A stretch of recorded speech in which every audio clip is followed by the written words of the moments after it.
Warning. This is not a safe space. Leave your bullshit and feelings at the door. I think there's a common misconception with the difference between hard work and working hard. But today, we're going to define that for you.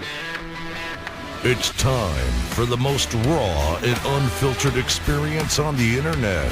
So kick your feet up and grab a cold one. You have just entered the Man Cave.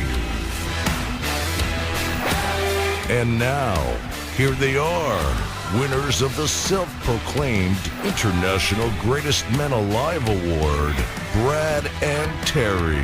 Thanks for joining us here in the Man Cave. I am Brad. And I am Terry. And make sure to check us out online over on Facebook, Instagram, Twitter, and listen to us on iTunes, Google Play, SoundCloud, Stitcher, and YouTube. But if you want the full, no bullshit experience and the ability to win prizes, you're going to have to subscribe to us over on Patreon. We'll talk about that here in a little bit. What are we drinking today, man? Man, it's like, you know when you cook a big meal? It's like almost, right? Thanksgiving's coming up. Right. And you cook that big turkey and you have a bunch of leftovers. Right. Well, all the beer we've been drinking over the past few episodes, we got a bunch of leftovers after we only drink one or two during the podcast. So it's just leftover day. So you're drinking an Oktoberfest in November. I am drinking. So cliche. And the sad part is I only have a couple left and you can't get any more.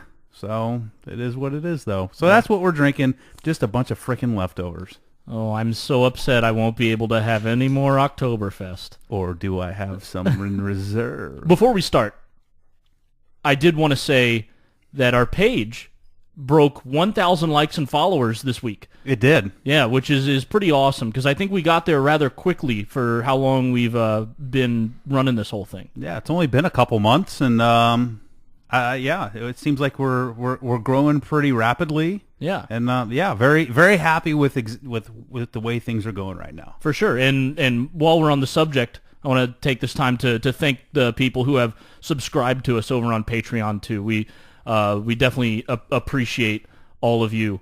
But let's jump right into this topic that I kind of alluded to during the intro, which is the difference between working hard and hard work. So the reason I brought this up is because I had a friend of mine who doesn't necessarily think the same way that I do in terms of economics or hard work, I guess is the easiest way to put it. Yeah. And the conversation, to keep the politics out of it, the conversation basically boiled down to, he thinks that hard work only nets you a 9-to-5 job struggling to make ends meet for the rest of your life.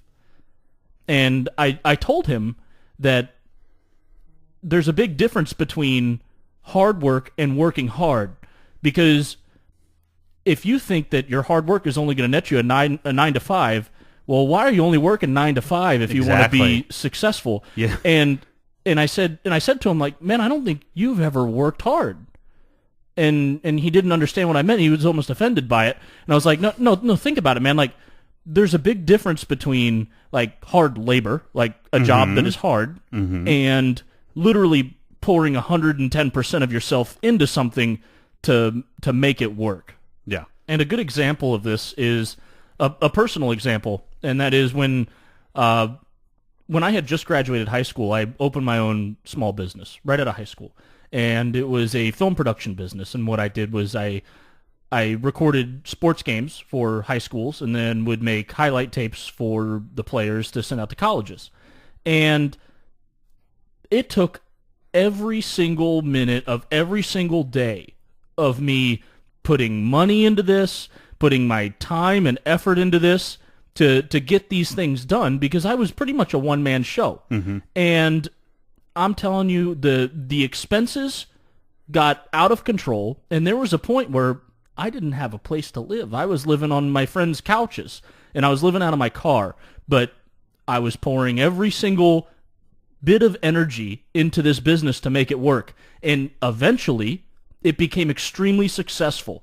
And I had to shut it down about 2 years after it became very successful, just due to the fact that my clients, which I was working through the school was paying me the majority of my money, but the clients in the schools went bankrupt. Their booster clubs went bankrupt. So I had no intake. and I had just spent like $15,000 on new equipment and stuff, so it was just I had to sell everything to break even, or else I was in huge trouble. And I had grown kind of distant from the hobby, because it was a hobby at first. I turned it into a business, and once my hobby became work, I didn't really enjoy it anymore. But the lesson there is, if I would have just given up when it got hard, then yes, I would have had that 9 to 5 working at the grocery store.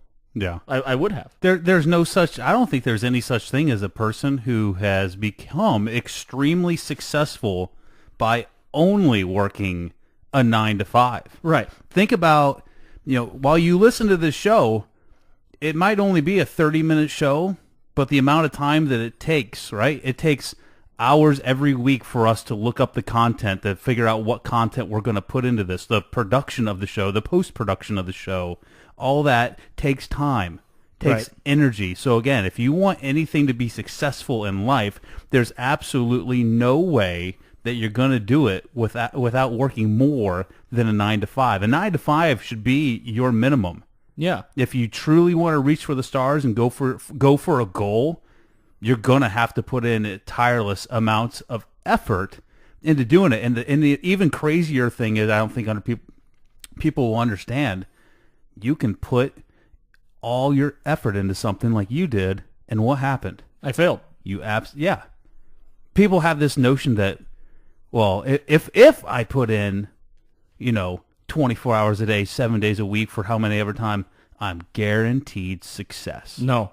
Not at all. Couldn't be further from the truth. The biggest thing that I read one time, it said, if you want to be successful, double the amount of failures you have. That's a quicker way to get successful. But in regards to the failure aspect of it, when it was over and done, everything was over, I was not upset.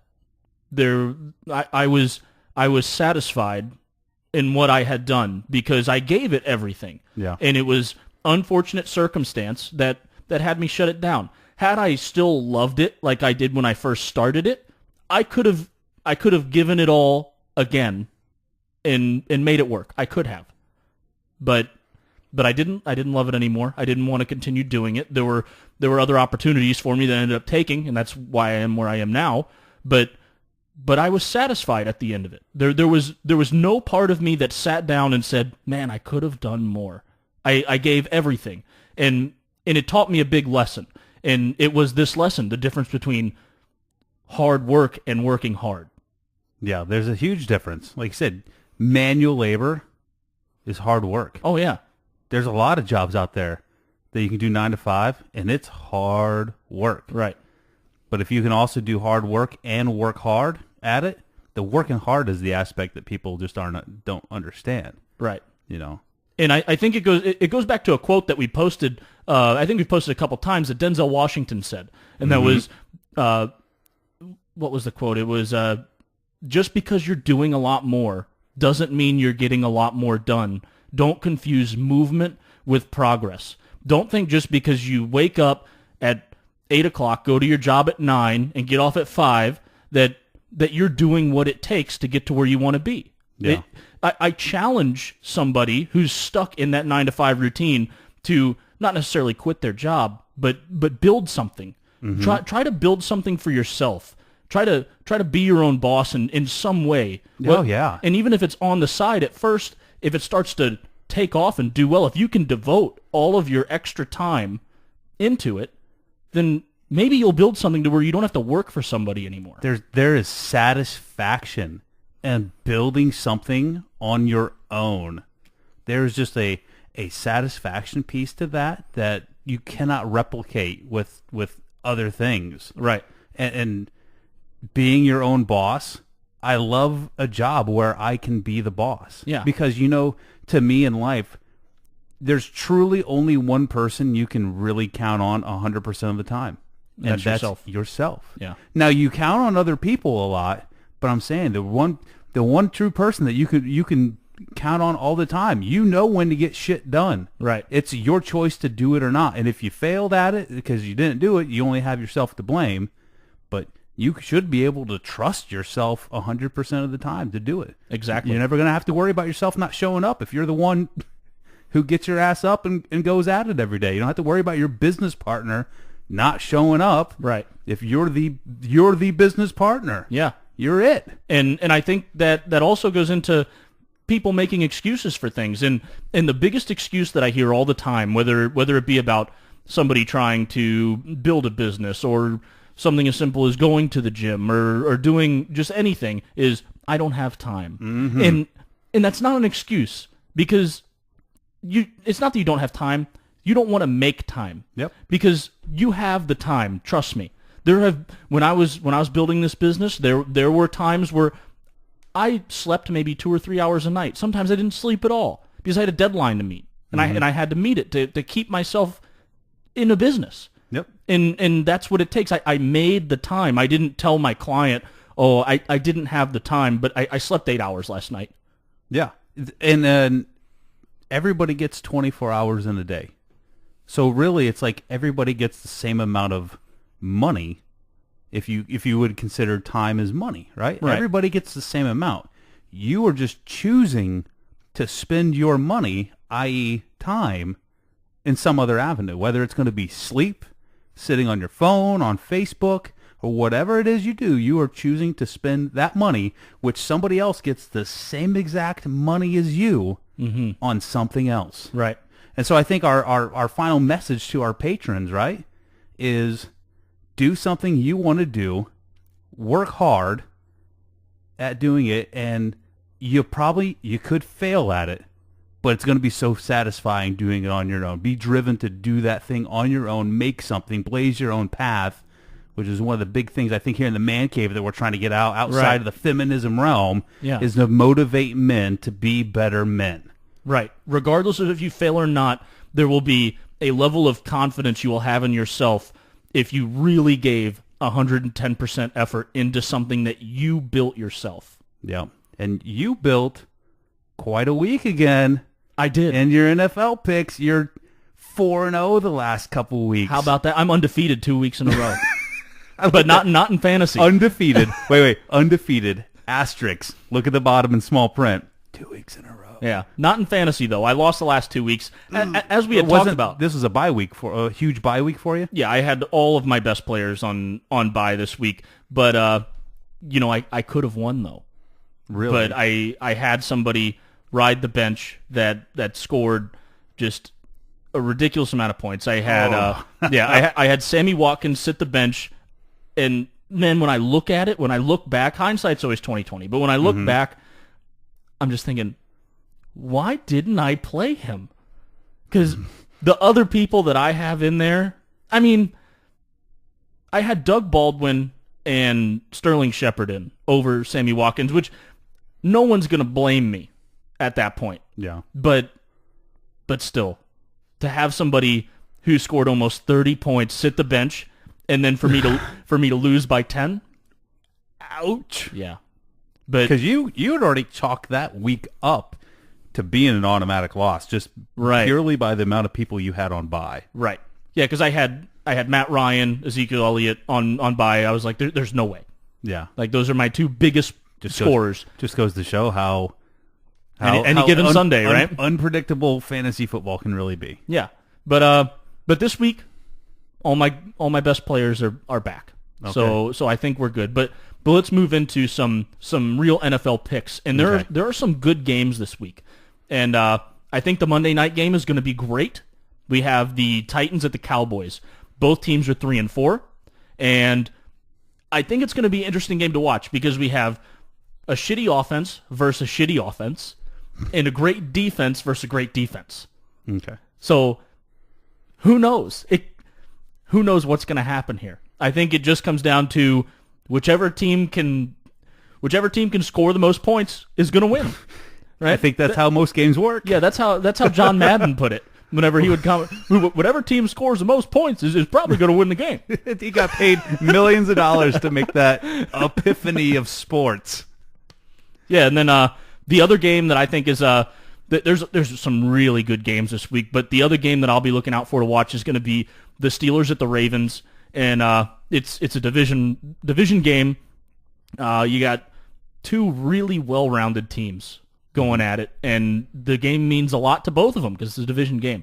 So we'll see. It's a toss-up of who's going to win either of these games, but I bet against the Ravens last time I picked them in a game, so this week I'm going to go with the Ravens to beat the Steelers, and I just think the Cowboys have a little bit better of a defense, so I'm going to go with the Cowboys over the Titans.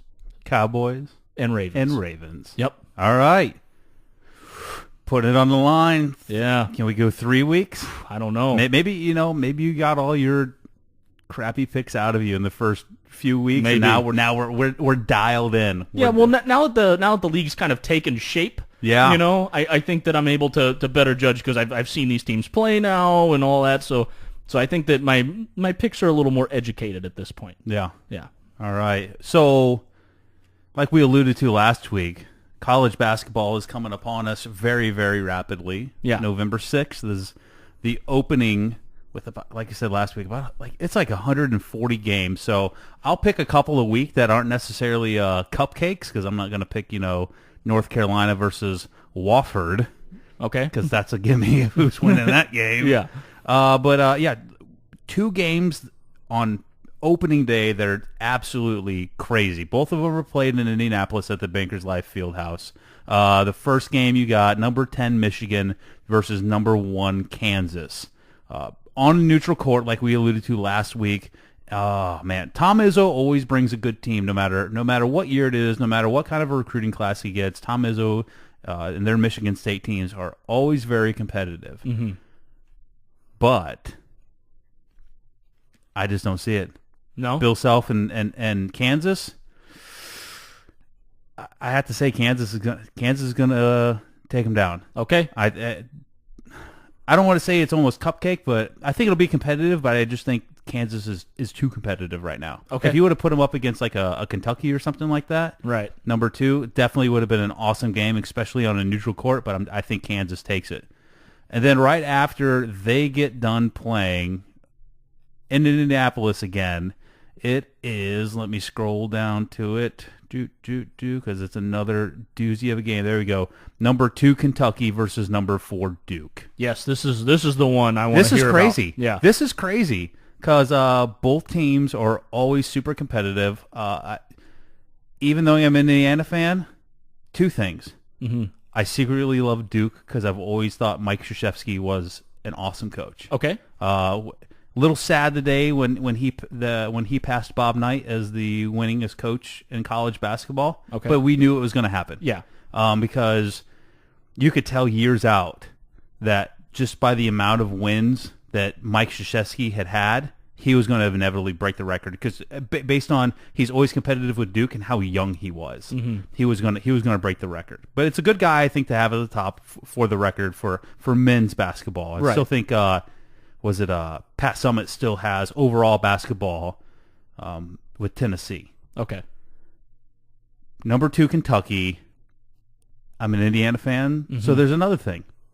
I hate Kentucky. Right. Always have. I literally have a shirt in my bedroom that says 3 words on it.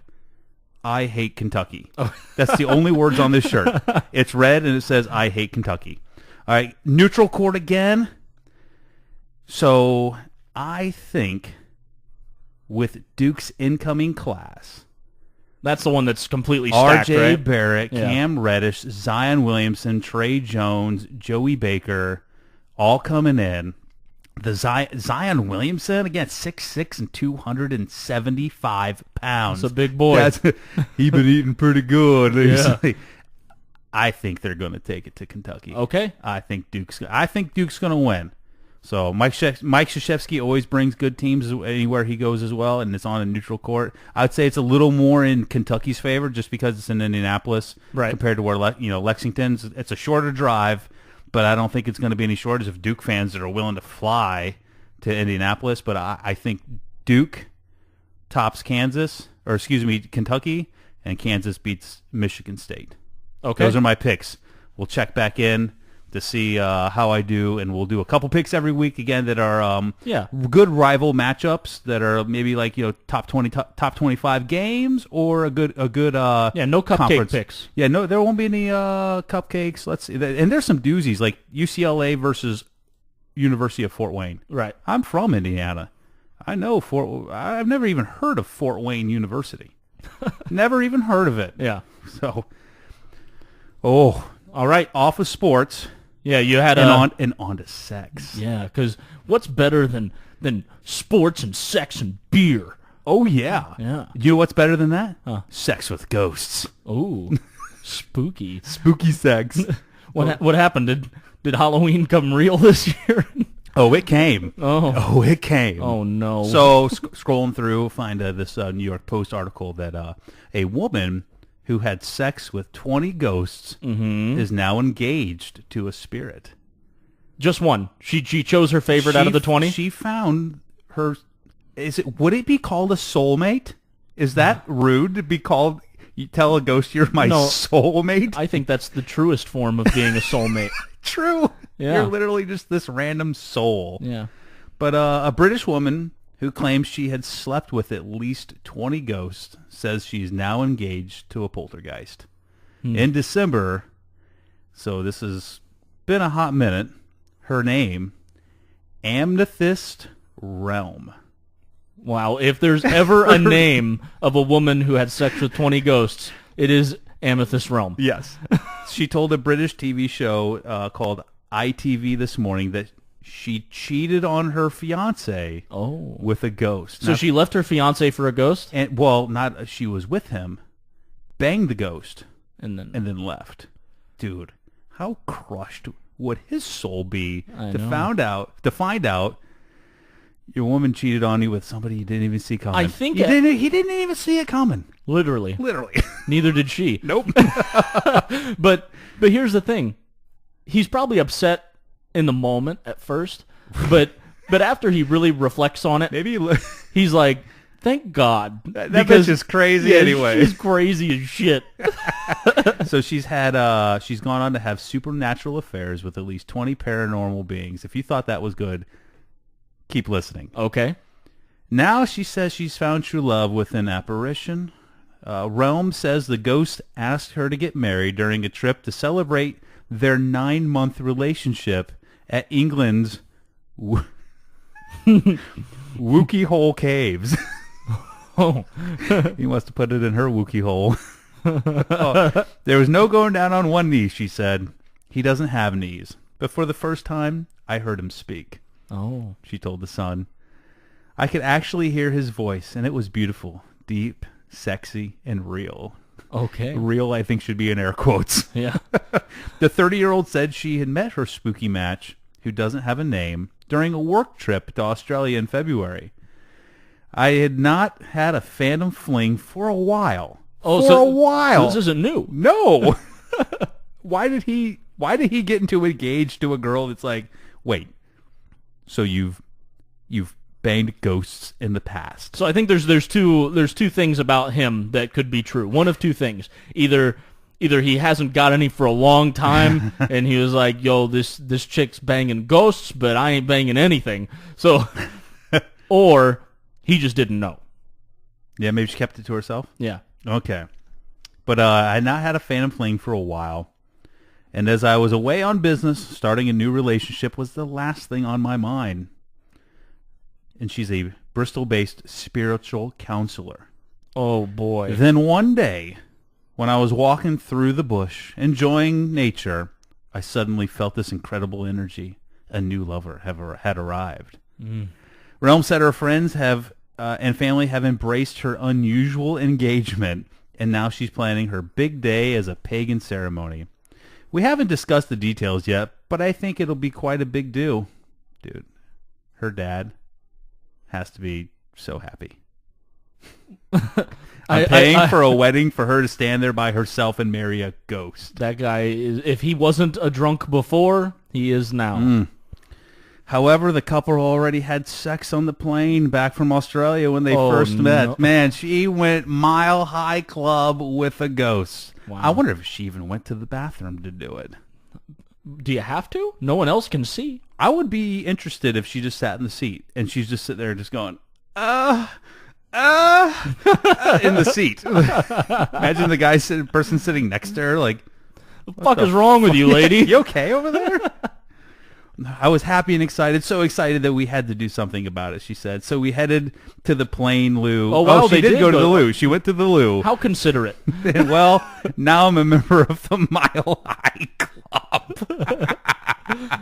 The bride added that this engagement is much more satisfying than her previous living fiance. Wow. Sometimes I get the feeling that I'm being moved, she said. Orgasms I have had with my spirit lovers have been way more satisfying than anything I've had with an ordinary man. This guy's lucky he got out, because you know what her next step in her life was to kill him so that she could marry his spirit. Oh, forever. Yeah. Forever. Oh, man. And that's the kind of woman that drowns her kids in a bathtub. She's, as my dad would say, son, she's nuttier than a squirrel turd. She's out there. Yeah. Speaking of spooky shit, though. Uh-huh. Have you heard of this place that pretty much condones torture in San Diego? No. So I was told about this today at work. Okay. And I didn't believe it. I thought it was just a hoax. Yeah. But it's true. If you Google the McCamey Manor, McKameyManor, Okay. it's literally a place where people go. You sign this thick, like 5-page waiver that they're allowed to hit you. Like the one video I watched, they took them out into like this wooded kind of environment, and they sat in what looked like a huge puddle of muddy ass water while they read their waiver out loud and were forced to sign there. Meanwhile, this dirty sock that's been in the water gets shoved in this person's mouth. Oh, what? And told, yeah, it was a sock. What is this for? People want to go do it. They want to see what they can endure. Oh. But the catch is, okay, there's a couple catches. You don't get to say when it stops. Once you sign your waiver, There's got to be a safe word of some sort. no, there's no safe words. Okay. So even if you say I want to stop, they're the judge of when it stops. I have the weirdest boner right now. I must do it. But here's the problem with you having your boner, which might signify you want to go do this. The dude claimed you know how long his wait list is? 27,000 people. No way. I don't know what his throughput is on a daily basis. Yeah. But it doesn't look like he does huge, he's not doing groups of 50 people. Right. It looks like 3 or 4 people. So even if he's doing it 365 days a year, he's only putting through maybe, 1,300 people? You're signing up for a 20-year wait to do this thing. That's crazy. It's insane. When you watch the videos... Who are these people that want to do this? Just random people, man. It was one lady, she had flown in from a foreign country to do it for her second time. Oh. Yeah, and they just literally push you around, put you in a casket and lock you in there. One lady, she was on the news, and she had said that she was telling them to stop, and they said no and put her head back down in water. Oh, like Water. drowning her. Yeah, I'm like that, there's a split-second difference between holding your breath and inhaling a bunch of water into your lungs. Yeah. So I got a feeling they'll be shut down, and it's not going to have to do with a health code violation. They're going to get shut down because they're going to kill somebody by accident. How much are people paying to do this? There's my second catch. You know how much it costs to do this? 2 cans of dog food for the guy so he can feed his dogs. What? Yep, that's all he requires. 2 cans of dog food. Wow.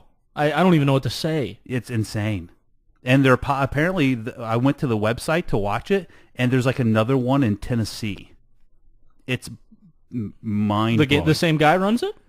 Yeah, because he was in this video. It's the same guy that was from the San Diego one is in this video in Tennessee. So they seem to be popping up, probably because they're a little popular. I don't understand. I don't get it. Hey, everybody's got their fetish. You know, I think the dude's crazy, fucking crazy. Like, you are getting off on beating the crap out of people and torturing them. Like, I've been put through a few things where I've been challenged, right? Purposefully challenged.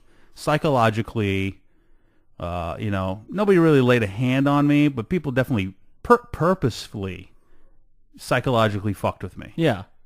With a reason behind it. Mm-hmm. But I don't understand why you would volunteer for that.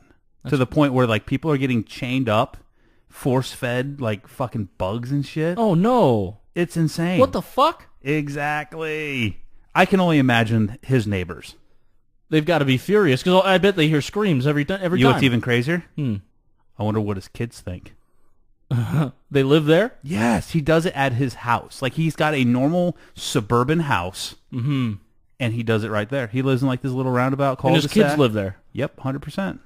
They interviewed his kids, and you're like, yeah, well, we know our daddy, like, he likes to torture people. Like, holy shit. He's raising psychopaths. He is. What happens when he goes out one day and, like, because it looks like he has about 4 or 5 dogs. Yeah. And one of the kids are just going to be out in the out back and just torturing a dog. That's what daddy does. Yeah. Oh my. Yeah. Talk about raising killers. Raising fucking killers. Those kids are, I hate to say, they might be a little emotionally scarred for life. I mean, yeah. Can you read me a bedtime story, Mommy? And then in the background, people just screaming for their lives. Stop! No, you must continue. Holy shit. Yeah, it was crazy. Yeah. Hey, before we go, we're going to thank our patrons. We want to thank Lance, Alex, Rachel, Zach with a K, Zach with an H, Mark, Curtis, Martin, what was that one? Jay, Jeremy, and Rudamac. Thank you for all that you've been doing.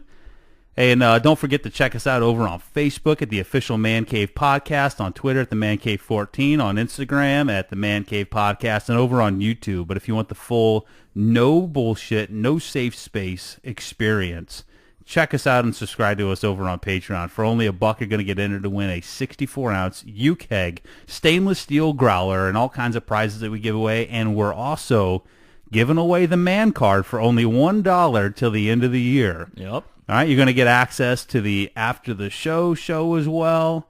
All kinds of stuff for only $1, $1 a month. That's nothing. Yeah, it's pretty awesome. Yeah. All right, you heard that right? And that growler is a $140 pressurized growler.